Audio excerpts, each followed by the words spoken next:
Thailand থেকে ঘুরে আসা আমার প্রায় 5 মাস হয়ে গেল আর আমি এখনও পুরো থাইল্যান্ড সিরিজের ভিডিওগুলো আমার পেজে দিয়ে শেষ করতে পারিনি, তাই ভাবলাম আজকে নতুন একটা ভিডিও নিয়ে তোমাদের কাছে চলে আসি। হ্যালো এন্ড আসসালামু আলাইকুম এভরিওয়ান, কেমন আছো তোমরা সবাই? তোমাদের সবাইকে স্বাগতম আমার থাইল্যান্ড সিরিজের নতুন আরও একটা ভিডিওতে। আজকে ব্যাংককের খুবই সুন্দর একটা জায়গায় ঘুরতে যাচ্ছি আর সেখানে গিয়ে কি কি করেছি, কি কি খেয়েছি সেটাই থাকবে আমার আজকের এই ভিডিওতে। আশা করব তোমরা ভিডিওটা না টেনে পুরোটাই দেখবে এবং অনেক বেশি এনজয় করবে। আজকে চলে যাচ্ছি ব্যাংককের এনশিয়েন্ট সিটিতে। এই জায়গাটা যেহেতু ব্যাংকক সিটি থেকে বেশ অনেক দূরে, এই জন্য আমরা গ্র্যাব কল করে নিয়েছিলাম। আর আমাদের ব্যাংকক সিটি থেকে মানে আমাদের হোটেল থেকে এখানে আসতে সময় লেগেছিল প্রায় 1.5 ঘন্টা। এনশিয়েন্ট সিটিতে এন্ট্রি নেওয়ার আগে এখানে টিকিট কেটে নিতে হয়।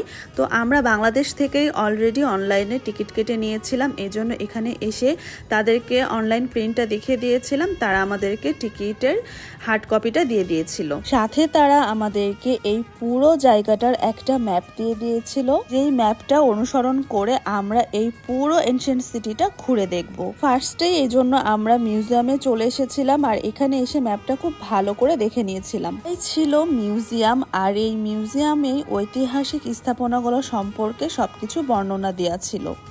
জায়গাটা এত বিশাল বড় যে এখানে পায়ে হেঁটে পুরো সিটিটা দেখা একদমই পসিবল না, এই জন্য ঠিক এরকম বাগি টাইপের গাড়ি এখানে রেন্টে পাওয়া যায়, সেটা আমরা নিয়ে নিয়েছিলাম। পার আওয়ার এখানে মেবি 300 থেকে 400 টাকা ছিল, যেটা আমার এখন এক্স্যাক্ট মনে নেই।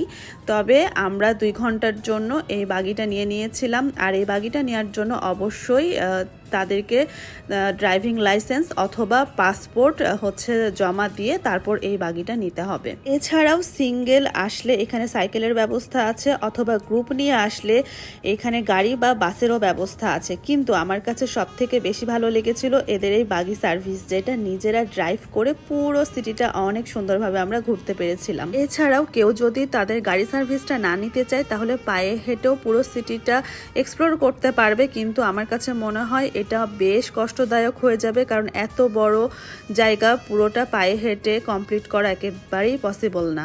বাগি নিয়ে আমরা ফার্স্ট স্পটে চলে এসেছি আর জায়গাগুলো দেখতে এতটাই বেশি সুন্দর যে প্রথম অনুভূতিতেই জাস্ট ওয়াও একটা ফিলিংস আসবে। এনশিয়েন্ট সিটি বা মুয়াং বোরান হলো থাইল্যান্ডের একটি বিস্ময়কর ঐতিহাসিক পার্ক, যা বিশ্বের সবচেয়ে বড় আউটডোর মিউজিয়াম হিসেবে পরিচিত। এইখানে মূলত থাইল্যান্ডের ঐতিহাসিক এবং বিখ্যাত জায়গাগুলোকে একত্রিত করা হয়েছে। এটি ব্যাংকক শহরের দক্ষিণে সামুদ প্রাকান এলাকায় অবস্থিত। তো চলো এই বিস্ময়কর ঐতিহাসিক পার্কটির ইতিহাস সম্পর্কে কিছু জেনে আসি। এনশিয়েন্ট সিটি নির্মাণের পেছনে যিনি ছিলেন তার নাম লেক ভিরিয়াফান। তিনি ছিলেন একজন থাই শিল্পপতি এবং সংস্কৃতি প্রেমী। 1963 সালে তিনি এই প্রকল্পটি শুরু করেন। প্রথমে পরিকল্পনা ছিল একটি থাই আকৃতির গল্ফ কোর্স তৈরি করার, যার ভিতরে থাকবে বিভিন্ন ঐতিহাসিক স্থাপনার ছোট মডেল। কিন্তু পরে তিনি বুঝতে পারেন যে থাইল্যান্ডের অনেক ঐতিহাসিক স্থান ধ্বংস বা বিলুপ্তির পথে, তাই তিনি সিদ্ধান্ত নেন এই জায়গাটি হবে থাইল্যান্ডের ইতিহাস, ঐতিহ্য এবং স্থাপত্যের জীবন্ত জাদুঘর। এবং বাস্তবিক রূপে আমরা কিন্তু এখানে এসে ঠিক তেমনটাই দেখতে পেয়েছি। কি কি আছে এনশিয়েন্ট সিটিতে এবং কেন মানুষ এখানে ঘুরতে আসবে, চলো এবার এটা জেনে নেওয়া যাক। এইখানে থাইল্যান্ডের নানা প্রদেশের বিখ্যাত স্থাপনা ও প্রাচীন মন্দিরের প্রতিরূপ তৈরি করা হয়েছে। কিছু কিছু স্থাপনাকে আসল আকৃতির মতোই বানানো হয়েছে, আবার কিছু কিছু স্থাপনা কাল্পনিকভাবে ইতিহাসের ভিত্তিতে পুনর্নির্মাণ করা হয়েছে। পুরো থাইল্যান্ডের ঐতিহাসিক স্থানগুলোকে একত্রে এক জায়গায় দেখতে হলে এনশিয়েন্ট সিটিতে আসলেই তা দেখে নেওয়া সম্ভব। মানে পর্যটকরা থাইল্যান্ড ঘুরে না বেরিয়ে এক জায়গাতেই পুরো দেশের ইতিহাস দেখতে পাবে এইখানে আসলে। এই জায়গাটি থাই সংস্কৃতি ও ইতিহাসকে সংরক্ষণের একটি বড় উদ্যোগ। এছাড়াও শিক্ষার্থীদের জন্য এটি একটি জীবন্ত ইতিহাস শিক্ষা কেন্দ্র। এই জায়গাটা বাস্তবিক চোখে এত বেশি সুন্দর যেটা আমি ক্যামেরায় খুব একটা ফুটিয়ে তুলতে পারিনি। এইদিকে এত বড় পার্ক ঘুরতে ঘুরতে আমাদের খিদা লেগে গিয়েছিল, তো আসার সময় আমরা ব্যাগে করে কিছু ফ্রুটস আর কলা নিয়ে এসেছিলাম, তো সেটা এখানে বসে খেয়ে নিয়েছিলাম। ঠিক করে ব্যাগে কলা আর কিছু পানি নিয়ে এসেছিলাম বলে সেদিন আমরা জানে বেঁচে গিয়েছিলাম, কারণ এত বড় সিটি ঘুরতে ঘুরতে অনেক বেশি পানি পিপাসার খিদা লেগে গিয়েছিল। আর এখানে ইনস্ট্যান্ট তেমন রেস্টুরেন্ট ছিল না, রেস্টুরেন্ট অনেক দূরে ছিল, সেখানে যেতেও প্রায় কিছুক্ষণ সময় লাগবে। আর এখানে আসারও নির্দিষ্ট একটা টাইম আছে, তো টাইমের মধ্যেই পুরো সিটিটা ঘুরে কমপ্লিট করারও একটা প্যারা মাথায় অলরেডি থেকেই গিয়েছিল।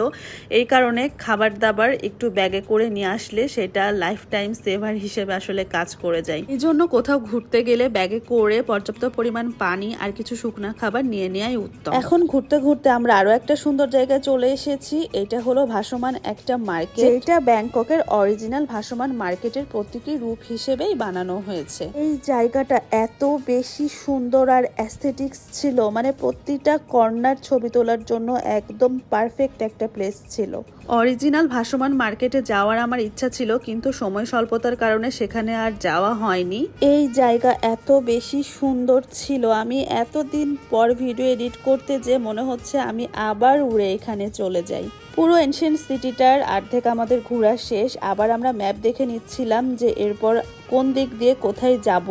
তো এই ম্যাপটা আমাদের অনেকটা হেল্প করেছে। এই জন্য প্রথমে রিসিপশনেও কিন্তু ওরা আমাদেরকে ম্যাপটা দিয়ে দিয়েছিল, যাতে আমরা ম্যাপ দেখে সঠিক স্থানে যেতে পারি এবং আবার ঠিক মতো এখান থেকে বের হয়ে আসতে পারি। পুরো এনশিয়েন্ট সিটির মধ্যে আমার সব থেকে বেশি ভালো লেগেছে এই বাগিতে করে ঘোরা।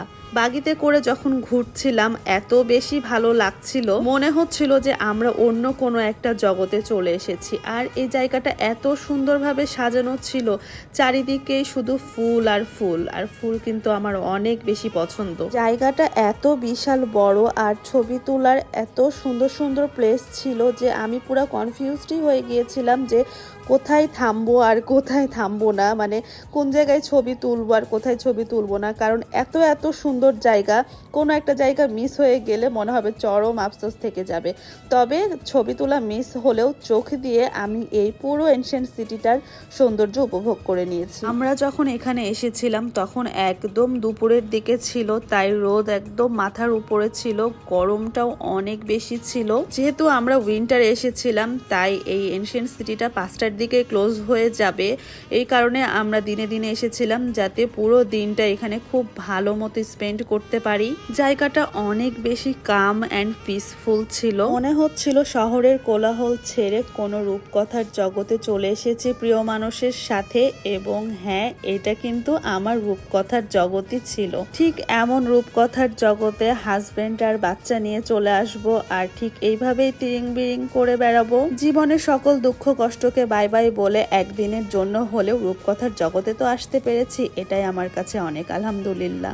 এরপর রূপকথার জগতে যখন চলে এসেছি তখন বাচ্চা আর হাজবেন্ডকে নিয়ে ঠিক রূপকথার স্বপ্নের মতো কিছু সিনেমেটিক ভিডিও করে নিচ্ছিলাম, যেটা আজীবন আমার এই ফেসবুকের স্মৃতির খাতায় মেমোরি হয়ে থেকে যাবে। জীবনের কোনো এক সময় একা বসে এই স্মৃতিগুলো দেখবো আর ঠিক আজকের দিনের কথাগুলো মনে করব। যাই হোক, আমি অনেক বেশি নস্টালজিক হয়ে গিয়েছি। এখন চলে আসি আবার বাস্তবিক জীবনে। তো এত ঘোরাফেরা করে সেদিন খিদা লেগে গিয়েছিল, তারপর চলে এসেছিলাম তাদের রেস্টুরেন্টে। এখানে এসে তাদের মেনু দেখছিলাম, আর মেনুতে খাবারের প্রাইসগুলো আমার কাছে বেশ রিজনেবল লেগেছিল। সাধারণত টুরিস্ট স্পটগুলোতে খাবারের প্রাইস একটু বেশি হয়, কিন্তু এখানে খাবারের প্রাইসগুলো বেশ রিজনেবলই ছিল। এই জিনিসটা আমার কাছে বেশ ভালো লেগেছে। আর অনেক বেশি পানি পিপাসা লেগেছিল, তাই প্রথমে আমরা কোকোনাট অর্ডার করে দিয়েছিলাম। এই কোকোনাটের পানি এত বেশি মিষ্টি আর টেস্টি ছিল, সত্যি কথা বলতে আমি এত টেস্টি কোকোনাট আর এই কোকোনাটের পানি কোনো দিনও খাইনি। সেদিন ফার্স্ট আমার এত টেস্টি কোকোনাট খাওয়া হয়েছিল। সাথে তাদের এই নরম নরম যে শ্বাসটা ছিল এটাও এত বেশি মিষ্টি ছিল, আর পুরো কোকোনাটটা অনেক বড় ছিল, মানে বেশ 2 জনের মতো খাওয়া যাবে এমন পানি ছিল।